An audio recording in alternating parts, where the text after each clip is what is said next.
नमस्कार, आप देख रहे हैं 4 PM। मैं हूं आपके साथ सिमरन।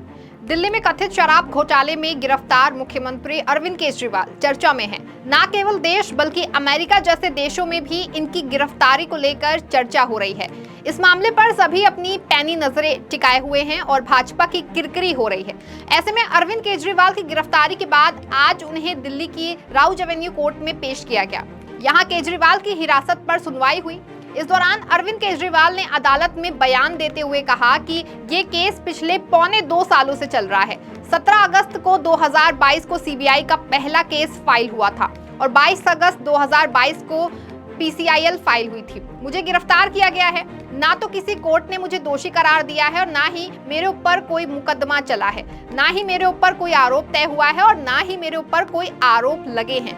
अभी तक इस केस में सीबीआई 31,000 पेज कोर्ट में फाइल कर चुकी है और 294 विटनेस को एग्जामिन कर चुकी है। ईडी लगभग 162 विटनेस को एग्जामिन कर चुकी है और 25,000 पेज फाइल कर चुकी है। इन सारे विटनेस और कागजों को मिलाकर मुझे क्यों गिरफ्तार किया गया है? मेरे नाम सीधे सीधे 4 स्टेटमेंट में आता है, उसे मैं आपके सामने के रखने की इजाजत चाहता हूँ।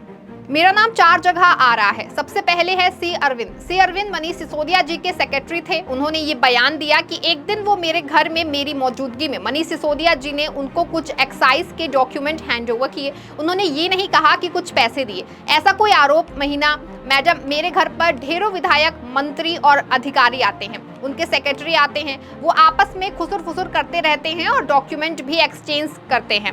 मुझे क्या पता कि कौन किसको क्या दे रहा है। क्या ये एक बयान मौजूदा मुख्यमंत्री को गिरफ्तार करने के लिए काफी है? मगुंटा श्रीनिवास रेड्डी, ये जगत रेड्डी की पार्टी से सांसद थे। एमएसआर एक दिन 16 मार्च 2021 को 4:30 मेरे दफ्तर आते हैं। इससे पहले उन्होंने 10 दिन पहले मुझे मेल लिखी थी। मैं एक सांसद हूं और मुख्यमंत्री से मिलना चाहता हूं। मेरे ऑफिस से उन्हें 10 दिन बाद मिलने का समय दे दिया गया। वो 4:30 बजे मेरे पास मिलने के लिए आए। मैं किसी वजह से जल्दी में था तो उन्होंने मेरे से कहा कि मुझे दिल्ली में अपना फैमिली चैरिटेबल ट्रस्ट खोलना है, इसके लिए मुझे जमीन चाहिए। हमने कहा कि जमीन हमारे अंडर नहीं आती है, एलजी साहब के अंडर आती है। आप चिट्ठी दे दीजिए, मैं एलजी को ये चिट्ठी पहुंचवा दूंगा।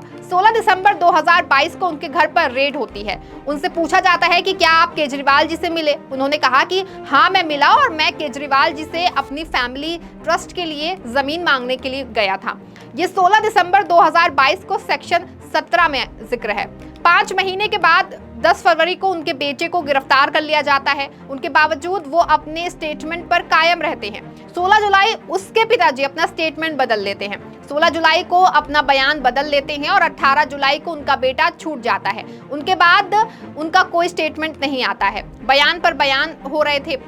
जब तक वो अपना बयान मेरे खिलाफ दे रहे थे तब तक, जैसे ही उन्होंने मेरे खिलाफ बयान दिया, बेटा भी छूट गया और बयान होने भी बंद हो गए और 3 अक्टूबर को उनका माफीनामा भी हो गया। मिशन कामयाब हो गया।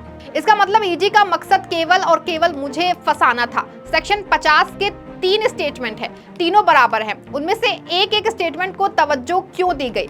क्या जांच की गई है कि इनमें से एक सही है और बाकी 2 गलत हैं? जो 25,000 पेज ईडी ने फाइल किए हैं, उन 25,000 में जो केजरीवाल के खिलाफ वाला स्टेटमेंट है, सिर्फ उसको लगाया गया है। बाकी दोनों स्टेटमेंट दबा दिए गए हैं। आखिर ऐसा क्यों?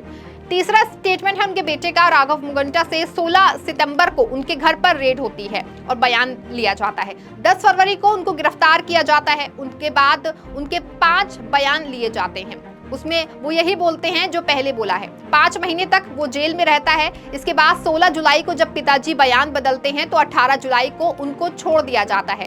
उनके 7 बयान हुए जिनमें वो 6 में मेरे खिलाफ नहीं बोलते हैं और 7वें में जैसे ही वो मेरे खिलाफ बोलते हैं उसके बाद उनका कोई स्टेटमेंट नहीं होता। उनको जेल से छोड़ दिया जाता है, उनको माफीनामा दे दिया जाता है।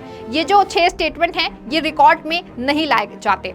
चौथा है शरद रेड्डी के केस में 16 सितंबर से उनके यहाँ रेड हुई। उसने मेरे खिलाफ कुछ नहीं बोला।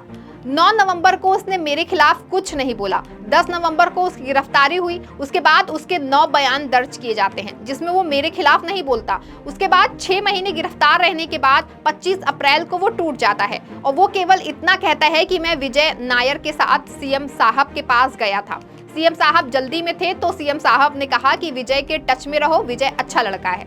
मैं केवल ये जानना चाहूंगा कि क्या ये 4 स्टेटमेंट एक मौजूदा मुख्यमंत्री को गिरफ्तार करने के लिए पर्याप्त हैं? नंबर 2, जो 30,000 केस फाइल किए गए हैं, ये 30,000 पेज के अलावा 1 लाख पेज ईडी के दफ्तर में पड़े हुए हैं, जो हमारी बेगुनाही के सबूत हैं। उनको कोर्ट के सामने नहीं लाया गया।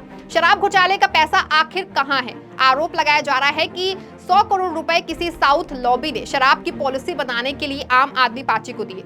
ये जस्टिस संजीव खन्ना का ऑर्डर है। पेज 22 के पैराग्राफ 12 में कहा गया है कि 100 करोड़ रुपए रिश्वत का मामला डिबेट के लायक है। इसका मतलब ये रिश्वत का मामला संदेह है, इसके सबूत ही नहीं है।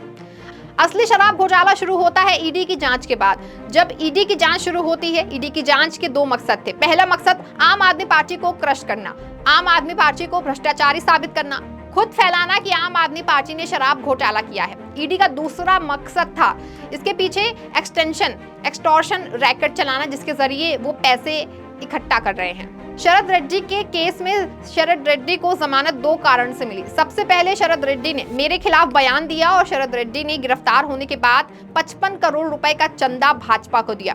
गिरफ्तार होने के बाद 55 करोड़ रुपए के बॉन्ड शरद रेड्डी ने खरीदे और इसके बाद उन्हें जमानत मिल गई। इसमें मनी ट्रेल साबित हो जाता है।